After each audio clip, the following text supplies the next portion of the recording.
있으면 좀 큰 목소리로 얘기를 나눠야겠죠? 오늘 오신 관객 여러분께 인사 한 말씀씩 부탁드리겠습니다. 감독님부터 부탁드릴게요. 안녕하세요. 저는 창밖은 겨울 연출한 이상진이라고 합니다. 반갑습니다. 네, 안녕하세요. 영애 역의 배우 한선아입니다. 네, 안녕하세요. 공서구 역할의 곽민규입니다. 만나서 반갑습니다. 전주국제영화제에서 영화 미리 보신 분들도 계실 것 같고 오늘 이 영화 처음 보신 분들도 계실 것 같은데요. 아직은 그래도 겨울의 기운이 조금 남아있는 시기에 영화가 다시 한번 상영이 될 수 있어서 계절감에 참 잘 맞는 영화 한 편 오신 분을 보신 것 같고요. 일단 영화를 보시고 나서 궁금하신 점들을 생각하시는 동안 제가 게스트분들과 대화를 일단 미리 나눌 테니 질문이 있으신 분은 질의 후반에 손을 들어주시면 질문을 드려요. 일단 영화를 보고 굉장히 구체적인 공간 설정과 직업 설정에 대해서 많이 호의를 가지고 보셨을 것 같아요. 실제로 우리가 일상생활에서 많이 보는 공간들이긴 하지만 구체적으로 그 안에서 어떤 이야기들이 벌어지는지는 속속들이 들여다볼 수 없는 공간에 대한 이야기이기도 하고 직업군에 대한 이야기이기도 한 것 같은데요. 경남 진해가 배경이고 버스 회사가 배경이다 보니까 버스 운전기사 그리고 유실물 보관소에서 일하고 또 박스오피스에서 일하는 그 직원이라는 아주 구체적인 직업 설정으로 인물들의 설정이 되어 있는데요. 이 구체적인 공간 설정과 직업군의 설정의 배경에 대한 얘기를 먼저 좀 해볼까요? 일단 진해가 이제 제가 태어나고 자란 공간이에요. 그래서 진해에서 일어나는 이야기를 먼저 생각을 했었고, 그리고 제일 처음에 이제 유실물 보관소가 제일 처음 생각이었어요. 거기서부터 이야기가 시작이 돼서 그 유실물 보관소가 있는 곳은 어딜까? 그다음 사람들이 오가는 터미널 같은 공간이면 그게 있을 것이고, 그래서 이제 터미널과 그런 이제 진해에 있는 터미널, 유실물 보관소 이 공간들을 설정해서 글을 썼고 영화 찍었던 것 같습니다. 그러면 누군가 물건을 잃어버리는 사람이 있고 네. 그 물건을 보관하는 사람이 있고 찾으려는 사람이 있고 이 설정 자체가 굉장히 중요했던 네. 셈이네요. 네. 왜 그게 이렇게 중요하셨던 것 같아요? 이야기를 쓰는 시점에는?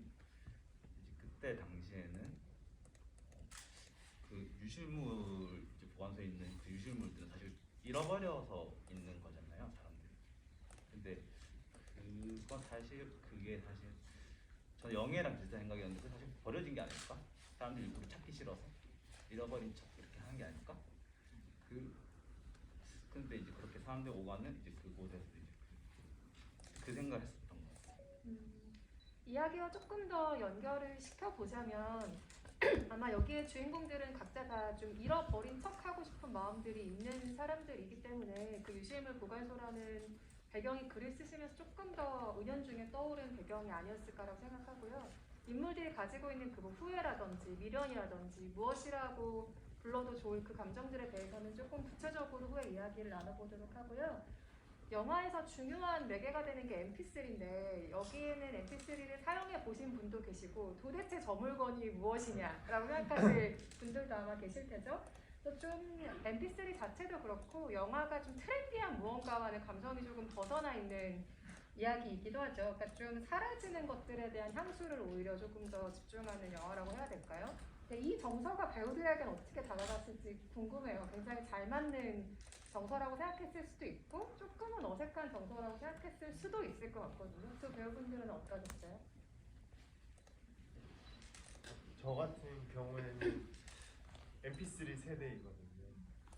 그래서 시나리오를 받아봤을 때 되게 반가웠어요. 제가 제 나이 때 공감을 할 수 있는 시나리오 글이라고 생각을 해서, 그리고 서구의 나이에 대해서 구체적인 설정 같은 것도 이제 감독님이랑 이야기를 했었을 때 그때 당시에 제 나이, 영화를 작업했었을 때 제 나이에서 이제 좀 더 나이가 먹으면 이런 역할을 할 수 없을 것 같다는 생각도 하게 됐었고, 그래서 되게 귀한 시나리오다라는 생각에 MP3도 그렇고 진해라는 그 공간의 설정 같은 것도 그렇고 그 진해라는 곳에 가보시면 알겠지만 되게 어떻게 이렇게 얘기하면 진해한테 좀 실례일 수도 있는데요. 약간 옛것이 많이 남아 있어요. 맞아. 예, 그런 분위기나 정서 같은 것들이 배우로서 이렇게 역할에 몰입할 수 있게끔 많이 도와줬고 또 버스 기사라는 멜트 있는 그것도 그랬던 것 같아요. 네, 저 같은 경우는요.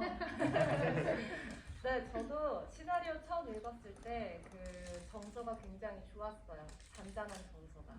왜냐면 실제로 저는 제가 지금까지 해왔던 작품이나 역할들을 보면 굉장히 화려하거나 좀 뭐 일상적인 역할보다는 조금 더 극에서 좀 캐릭터적인 역할들을 해왔어서 이렇게 되게 조용한 곳에서 조용하게 지내는 그 영애라는 인물이 저한테는 굉장히 편안했고 마치 그냥 잔잔한 호수에 돌멩이 하나 던져진 것 같죠? 저는 그냥 잔잔한 호수고 서구가 저한테 돌멩이 같은 존재인 거죠. 그래서 그런 그냥 잔잔한 작은 울림이 뭔가 매력 있었던 것 같아요. 네, 그러니까 그냥 혼자 있을 때 제가 아는 제 모습을 감사합니다.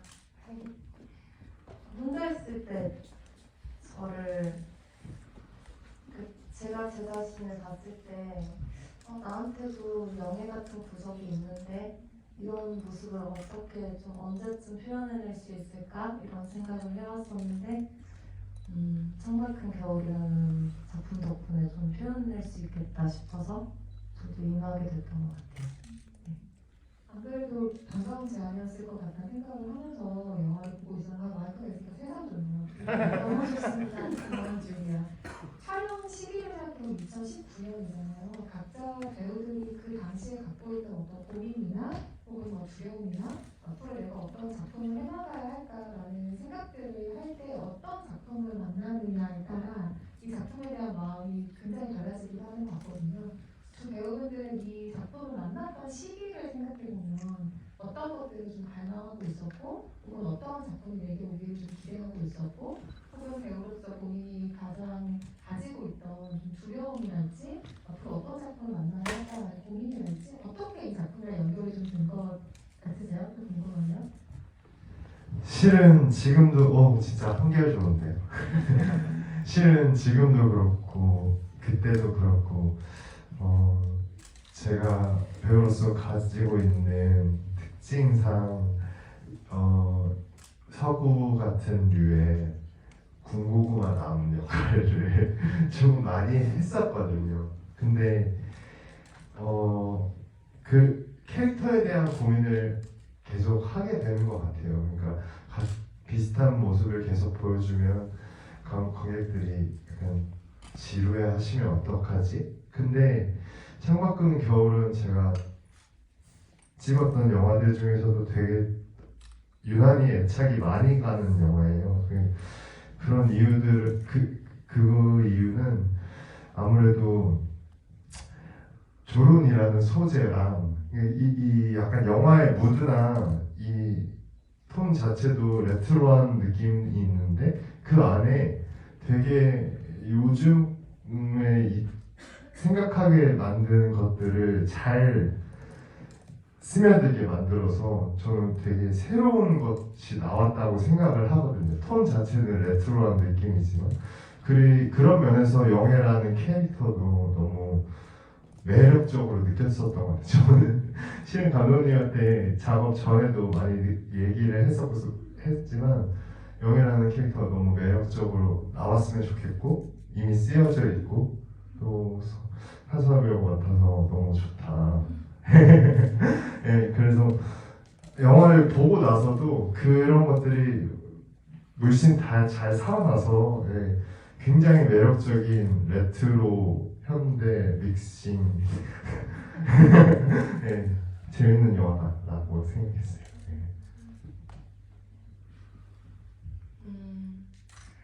저는 그러니까 이걸 만났을 때 시기 뭐 이런 거 여쭤보셨잖아요.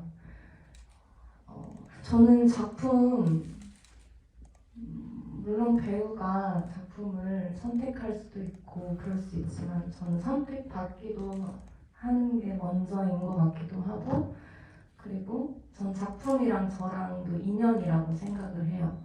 내가 아무리 하고 싶은 작품이 있어도 인연이 안 되면은 할 수 없기도 하잖아요. 근데 창가 큰 겨울이라는 작품을 처음 만났을 때 참 너무 신기한 게 제가 한없이 잔잔할 때였어요.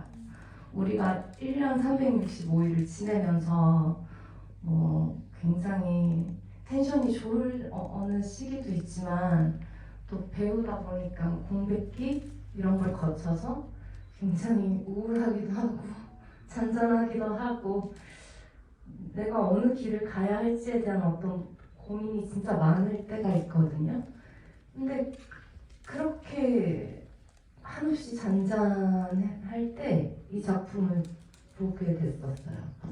그리고 이것도 인연이구나 싶었던 건 제가 실제로 부산 사람인데 지금까지 사투리 연기를 해본 적이 없어서 사투리 연기도 해볼 수 있겠다는 어떤 그런 호기심과 설레임 그리고 탁구라는 것도 뭔가 또 저의 새로운 모습을 발견할 수 있을 것 같더라고요. 그 커트머리에 탁구채를 들고 열심히 탁구 치는 모습을 상상했을 때 네, 그리고 또 서구라는 인물을 제가 끌어당기는 역할을 하잖아요.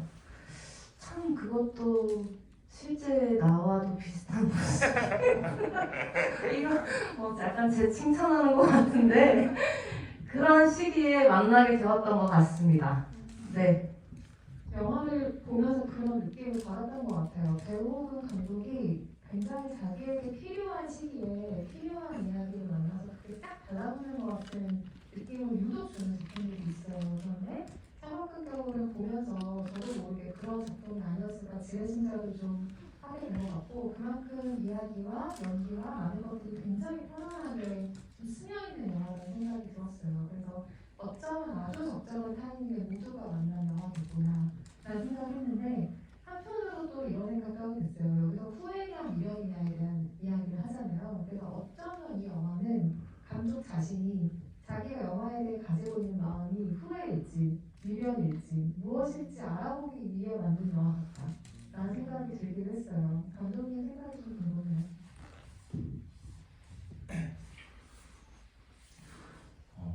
저 영화를 만들 시기가 이제 제가 서울에서 있다가 그리고 고향으로 내려가야 돼 고향으로 한 1년 정도 내려와 있었을 때였거든요. 그때가 20대 후반이었는데 그때 되게 어떤 길을 놓였었던 것 같아요. 그 진해에 있으면 뭔가 영화 일을 할 수 없고 영화 만들기 되게 어려운 상황이고 앞으로 난 어떻게 해야 되지? 영화를 계속 할 수 있는 건가? 내가 다시 서울에 가서 작업을 해야 되는 건가? 그런저런 되게 많은 고민들이 있었고 그러다 보니까 사람도 잘 안 만나게 되고 계속 그런 어떤 그래도 내가 영화 일을 이렇게 영화 만들고 있는데 장편 영화 한 편 찍고 이제 그만둬야 되는 게 아닐까 이런 생각도 하면서 그 마음들이 그 영화에 좀 녹여든 것 같아요. 그 주제가 배우들에게는 어떻게 돌아가는지 좀 궁금해요. 여기서 그 대사를 하잖아요, 영애가. 근데 그게 관련돼서 두 캐릭터를 해석을 해보면 후회나 미련이 남아있는 사람들의 이야기이긴 한데 차이점이라면 서구 같은 경우는 그게 뭔지 확인하기를 되게 두려워하는 타입의 사람이고 그래서 이걸 좀 밀어놓는 사람이고 영애 같은 경우는 그걸 확인해보고 싶어하는 성격이기 때문에 서구에게도 그렇게 다가갈 수 있고 탁구도 그렇게 대하고 있다고 생각하거든요. 그래서 그 후회와 미련에 대한 이 두 캐릭터가 가진 입장 차이가 완전히 다르다고 생각하는데 두 배우는 그걸 어떻게 캐릭터로 해석을 하고 있는지 궁금하고요.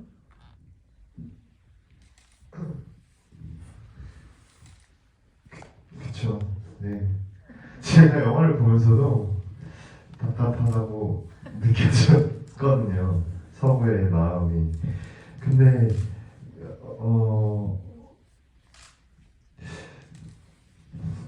그 여러 가지 이야기를 나눴을 때 감독님과 배우님과 굉장히 주변 사람들에게 자기로 인해 폐가 되는 행동을 엄청 극도로 싫어하는 사람이면 이렇게 답답해질 수 있겠다라는 생각을 했었었고, 근데 기자님이 말씀하신 것처럼 굉장히 그 자기가 가지고 있는 생각이나 현실이나 그 안에 있는 마음을 직면하는 것을 보는 것을 너무 두려워했던 것 같아요. 특히 뭐 그런 장면은 방문을 닫아버리고 방문을 잠가버리는 그런 장면을 통해서도 감독님이 이렇게 잘 시나리오에 녹여냈고 그런 지점들을 통해서 서구를 좀 짐작할 수 있었거든요. 네. 그래서 네, 아마 전 서구를 그렇게 이해하지 않았을까라는 생각입니다. 생각해보면 조금씩 문을 여는 이야기이기도 하네요. 버스 문도 열어주고 우리는 맞아요. 방문도 살짝 열어주는 쇼츠가 굳이 영화에 들어가 있기도 하죠. 네, 그리고 또 부모님의 그 이야기를 듣고 나서 마음이 좀 자신도 좀 변화를 좀 해야겠다는 생각을 했었던 것 같아요. 예전에 지금 보이는 영화를 가족들 같이 보기도 하고요. 그렇죠. 네. 네. 영애 같은 경우는 어땠을까요? 토요와 미련은 어떻게 대하는 캐릭터였을까요? 저는 솔직히 이건 촬영할 때도 감독님한테 말씀드린 적 있었던 것 같은데, 아니 리딩할 때가 저는 서구가 너무 공감이 되는 거예요. 저는 서울에서 그렇게 자기가 하고 싶은 일에 약간 실패, 좌절, 그리고 사랑하는 사람과 헤어지고 그 착잡한 마음으로 자기가 사는 동네에 다시 복귀를 해서 또 다른 직업을 한번 또 자기가 살아보겠다고 해보는 그 모습이 저도 그런 적이 있었어서 뭐 제가 실제로 어떤 다른 직업을 뭐 경험하거나 그런 건 없지만 그래도 생각은 해볼 수 있잖아요. 내가 하고 싶은 일을 뭐 이렇게 잘 안 풀리고 또 사랑하는 누군가와 이별을 하고 정말 벼랑 끝에 딱 섰을 때 나는 다른 걸 해야겠다라는 마음을 한 번씩은 먹는 것 같아요. 그래서 저는 미련스러운 서구가 너무 공감이 됐고요. 그 공감되다 보니까 이제 짠하더라고요. 그래서 저라고 생각하고 제가 이렇게 당겼습니다. 네, 그렇게 해석을 했어요. 저를 다 이렇게 투영시켜서. 네네. 한선호 배우에게 또 궁금한 게 있어요. 그러니까 저는 솔직히 이 영화를 보고 배우에 대해서 갖고 있는 내가 어느 정도 편견이 있었구나라는 생각을 하게 됐어요. 왜냐면 영화를 보기 전에 이 역할이 그렇게 잘 어울릴 거라는 생각을 못했어요. 그런데 정말 아까 써둔 표현이지만 그 안에 정말 스며들어가 있더라고요. 근데 어느 순간 제가 한선아 씨가 하는 연기를 보면 그렇게 느끼는 것 같아요. 우리 모두를 감탄하게 한 손만 두시 여자들을 봐도 그렇고 이게 너무 극단적으로 다른 이미지들이긴 하지만 숨쉬듯이 되게 자연스럽게 그 캐릭터가 되는 기본적인 재능이 있는 것 같아요. 그래서 그게 이질감이 좀 전혀 없게 쓱 스며들게 만드는 게 있는데 이게 기본적으로 본인이 가지고 있는 배우로서의 자질일 수도 있고 아니면 우리는 모르는 정말 숱한 노력의 어떤 결과일 수도 있는 거죠. 그래서 본인이 사실 자기 연기가 어떻다고 말하는 건 되게 부담스러운 일이긴 한데 그래도 그 둘 중에 자질과 노력 가운데 본인이 조금 더 많이 있는 면은 어떤 거인 것 같아요? 이런 거 말 잘해야 되지. 이런 거 말 잘해야 되지. 뭐 일단 먼저 좋게 봐주셔서 너무 감사드리고 또 자질이라는 표현도 해주셔서 너무 감사드리고 근데 저는 그렇게 비춰졌다니 너무 제가 노력했던 거에 대한 보람을 느껴요. 그리고 이건 저의 개인적인 고민이기도 한데요. 되게 센 역할도 제가 좀 이 뭐 어떤 분위기나 이런 것들 꾸며놨을 때 잘 어울리기도 하고 또 어떨 때는 진짜 평범한 것도 또 잘 어울리는 것 같고 해서 뭐 하나 특출나게 하나를 딱 잘하거나 뭐 이렇게 탁 그게 없는 것 같아요. 그래서 저는 그게 개인적으로 고민이기도 했었거든요. 또 반대로 생각하면 다양한 인물들을 내가 표현해낼 수 있다라는 장점도 되겠지만 그래도 영애를 그렇게 좀 잘 봐주신 데에는 저는 일단 감독님께서 과감하게 저를 한선아 캐스팅을 해주신 것도 한몫했다고 생각하고요. 제가 그랬을 거예요. 처음 미팅했을 때. 어떻게 저한테 이렇게 저에 대한 편견 없으셨어요? 제가 왜냐면 드라마를 많이 했다 보니까 그리고 옛날에도 활동을 오래 했었다 보니까 저는 그런 선입견이 많은 분들한테 있을 거라 생각했는데 그걸 무릅쓰고 이런 잔잔한 역할을 저한테 주셨길래 너무너무 반가웠어요. 진짜 내가 해보고 싶었던 뭐 예를 들면 김종관 감독님의 더 테이블과 뭐 최악의 하루 이런 작품들 좋은 작품들 그런 진짜 나도 저런 작품 저런 무드에 저런 분위기에 나도 들고 싶다 항상 생각했었는데 감독님한테 감사하더라고요. 처음 미팅할 때 아마 그 얘기를 들었고 늘 바래왔던 어떤 작품이고 이야기였어서 제가 더 잘 해보려고 했던 마음도 있었던 것 같고 그리고 또 사투리도 한몫을 했던 것 같습니다. 제가 사투리로 연기를 해본 적이 없어서 다른 어떤 언어를 쓰면 또 그 인물이 달라 보이잖아요. 저는 또 그 도움을 받지 않았나 그런 생각도 듭니다.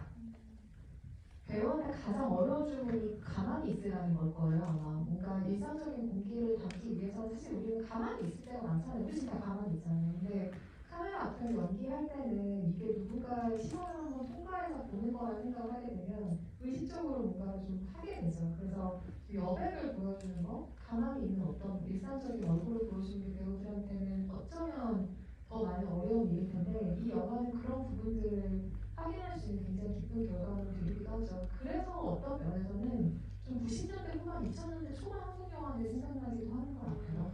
예를 들면 그 영화들의 최고봉에 있는 8월의 크리스마스 같은 그런 일상적인 여백이 있는 영화들이 생각나기도 하죠. 감독님 지금 웃으신 거죠? 이 소리 제가 지금 들은 것만 같습니다. 탁구에 대한 부분들도 많으실 것 같아서 이거 하나만 제가 마지막으로 여쭤보고 관객질문을 받으려고 하는데요. 왜 이 종목이 탁구였을까? 저는 내내 궁금했어요. 우리 일상적인 스포츠이기도 하지만 어쩌면 이것 때문에 탁구를 고르셨겠다고 생각되는 짐작되는 대사가 있었어요. 서구가 그 얘기하잖아요. 공이 아웃되기 전까지 나도 공을 보내고 상대도 공을 보내는 운동이다라는 이야기를 하잖아요. 어쩌면 이게 탁구라는 소재를 정할 때 굉장히 중요한 방법이었겠다라는 생각도 드는데 왜 하필 탁구를 선택하셨을까요? 일단 글을 쓸 때 제가 한창 탁구에 빠져 있을 때였어요. 탁구를 한창 빠져 있을 때였는데 이렇게 상대방과 이렇게 치다 보니까 기자님께서 말씀하신 대로 그 장면이 제가 생각했던 이 영화에 어울리는 장면, 그러니까 어울리는 거라고 생각했거든요. 그래서 탁구라는 게 내가 있고 상대방이 있고 서로 공을 쳐야지 계속 할 수 있는 종목이잖아요. 그런 부분에서 뭐 연애라든지 뭐 관계, 사랑 관계라든지 그런 것과 되게 맞닿아 있는 스포츠라고 생각을 했거든요. 그래서 탁구가 이 영화에 나왔었던 것 같습니다. 그리고 일단 움직임이 발랄하잖아요. 영화 자체가 좀 되게 잔잔한 느낌인데 탁구 장면에 나올 때 영화의 리듬감 조금 달라지는 결과가 생기기도 하고요. 결과적으로는. 강경환 혹시 오늘 오신 게스트분들에게 궁금하신 점이 있으면 질문을 한 두세 가지 정도 받아볼까요? 질문 주시는 관객분 혹시 계신가요? 죄송하지만 마이크 전달은 조금 어렵습니다. 큰 목소리로 질문해 주실 분 계시면 손을 들어주시기 바랍니다. 질문하실 분 계신가요?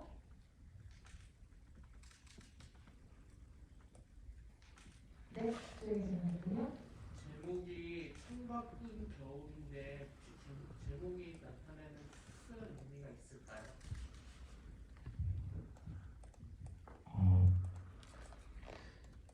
이제 이 계절이 약간 늦가을에서부터 시작되는 이야기로 이제 생각을 하면서 글을 썼고 영화를 촬영했거든요. 그래서 이 영화가 이제 끝날 때쯤 되면 이제 우리가 창밖에서 보면 계절이 겨울이 되었다. 이 정도 생각을 했었던 것 같아요. 그러면 프로덕션상 촬영하는 계절이 바뀌었으면 영화 제목이 바뀌었을 건가요? 그것까지 생각은 안 해봤는데 개봉되는 이 질문이 나와주시니 오늘부터 제가 생각을 좀 해주시기 바랍니다. 알겠습니다. 다음 질문도 있으신 관객분 계신가요? 아주 사소한 질문도 괜찮습니다. 배우님이나 계속되시면 주시기 바랍니다. 네, 서구가 운전하는 그 버스에 보면 315번하고 290번을 바뀌잖아요. 그게 혹시 감정 변화와 연관이 있어요? 버스 번호가 바뀌네요. 네.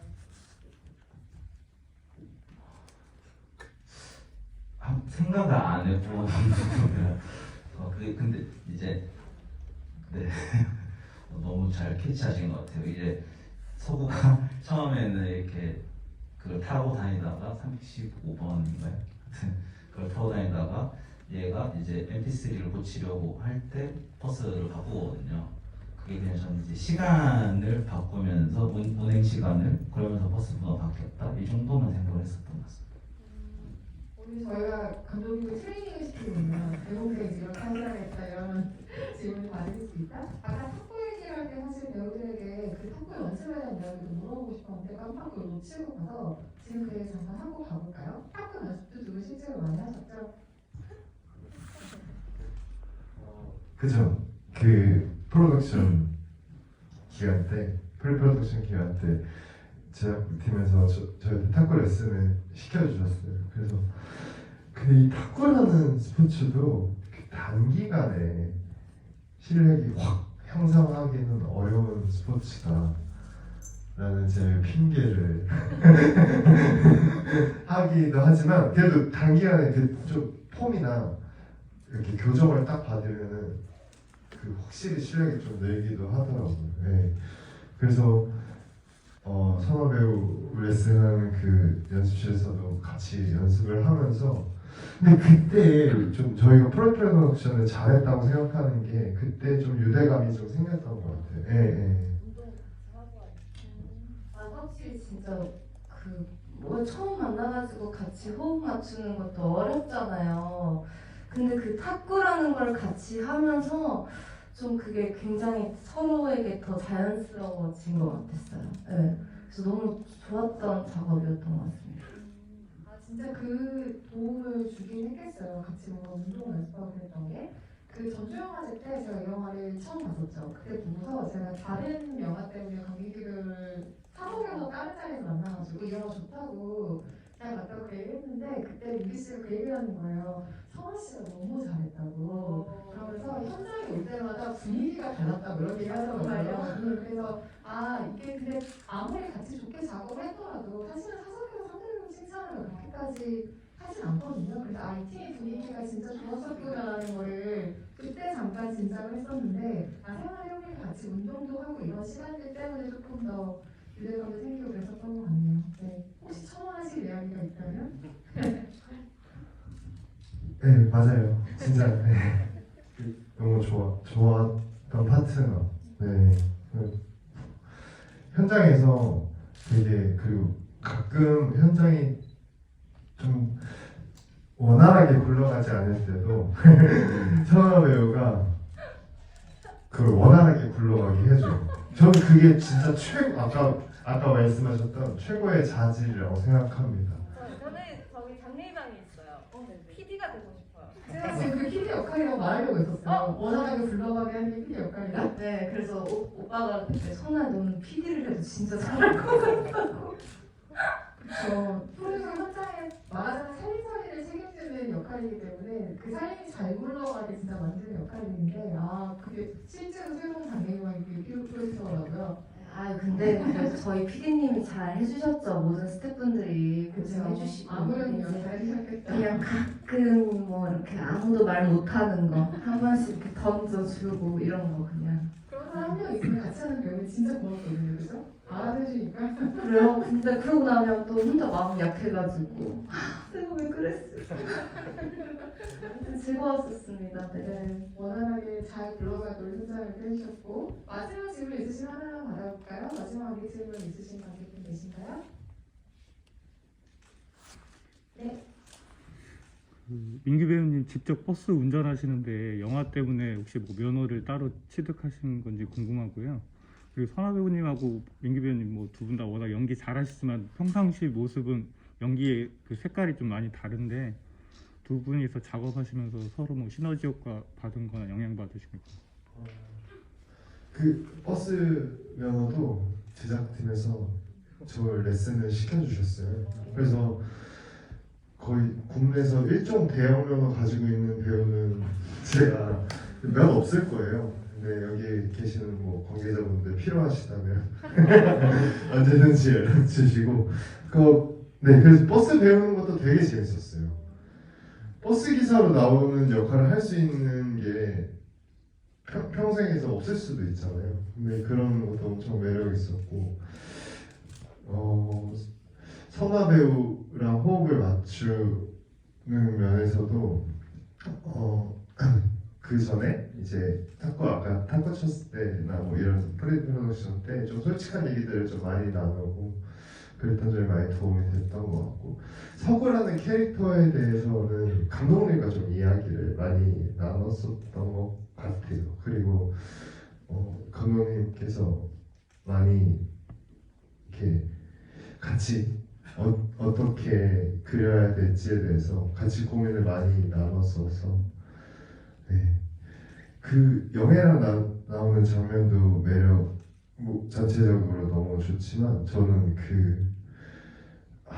갑자기 전 애인과 나누는 그 장면 죄송합니다. 제가 영화 기억을 못해가지고 맞아요. 수영하다가 너무 굉장한 해석이. 네, 그 장면도 너무 좋아하거든요.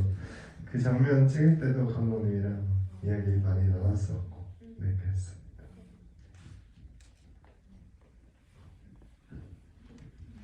한사라 씨도 같이 호흡 맞추면서 좀 시너지가 생긴 부분이라면 어떤 게 있었는지 궁금해하셨죠? 네.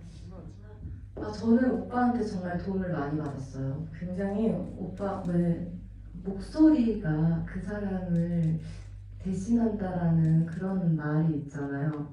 근데 오빠 목소리만 들어봐도 정말 사람 좋잖아요. 그래서 진짜 처음 촬영하는 첫날이었어요. 그 첫날에 그 씬이 뭐였냐면 탁구대에서 그 우리 버스 기사님들과 그죠? 탁구 치는 장면이었을 거예요. 근데 그때 제가 해석했던 대로 연기를 했는데 오빠가 저한테 좋은 아이디어를 귓속말로 주셨었거든요. 근데 그게 너무 감사했던 게 어느 현장이나 어느 배우들이랑 이렇게 작업을 하면 사람이 다 다르니까 환경도 다르고 그 말을 하는 게 조심스러워서 말 못할 수도 있고 또 그럴 수 있잖아요. 근데 저는 되려 그런 걸 해주시는 게 좋거든요. 근데 딱 오빠가 성아야 이렇게 하면 더 좋을 것 같아 하시길래 그때 감을 탁 잡았던 것 같아요. 첫 촬영 때 저도 그 영애라는 인물의 톤을 더 명확하게 잡을 수 있었던 것 같아요. 그리고 또 오빠는 워낙 독립영화를 또 많이 해오셨고 저는 사실 독립영화가 이게 처음이었거든요. 물론 청박한 겨울을 촬영하던 해에 다른 독립영화 한 편이 더 있었지만 처음 작업하는 거였어서 잘 몰랐어요. 환경도 되게 처음이었고 독립영화 현장에서 내가 연기를 할 때 이런 막 대화를 주고받고 이런 것들이 저는 이래도 되나? 저래도 되나? 약간 조심스러웠는데 또 오빠가 정말 많이 리드해 주시고 또 편안하게 해주셔가지고 좀 믿고 의지하면서 잘 할 수 있었던 것 같아요. 네. 그런 분위기가 편안하게 영화에 전체적으로 녹아든 것 같아요. 아주 여러 가지로 두 분의 호흡이라든지 뭐 그때 시기의 고민들이라든지 아주 많은 것들이 자연스럽게 맞아 떨어진 무리 없이 정말 물 흐르듯이 모든 게 간 영화가 아니었을까 생각이 들고요. 끝으로 우리 오신 관객 여러분들께 인사 한 말씀씩 해주시고 자리 마무리하면 좋을 것 같은데요. 네, 감독님부터 부탁드리겠습니다. 이 영화가 서울에서 처음 상영이었거든요. 이 자리까지 와주셔서 너무 감사드리고 돌아가시는 게 즐겁게 돌아가셨으면 좋겠습니다. 감사합니다. 네, 이렇게 일요일 좋은 주말에 아침 일찍 저희 영화 보러 와주셔서 너무 감사드리고, 뭐 영화가 재밌고 이런 걸 떠나서 저한테는 정말 귀한 작품인데 이렇게 함께 봐주셔서 정말 감사합니다. 네, 다음에 또 더 좋은 자리에서 뵐 수 있었으면 좋겠습니다. 감사합니다. 감독님 방금 얘기해 주셔서 서울 첫 상영인 거를 딱 생각하게 됐거든요. 그 창밖은 겨울이라는 영화 제가 굉장히 좋아하고 오늘 보셨다시피 영화가 좋잖아요. 저는 그렇게 믿거든요.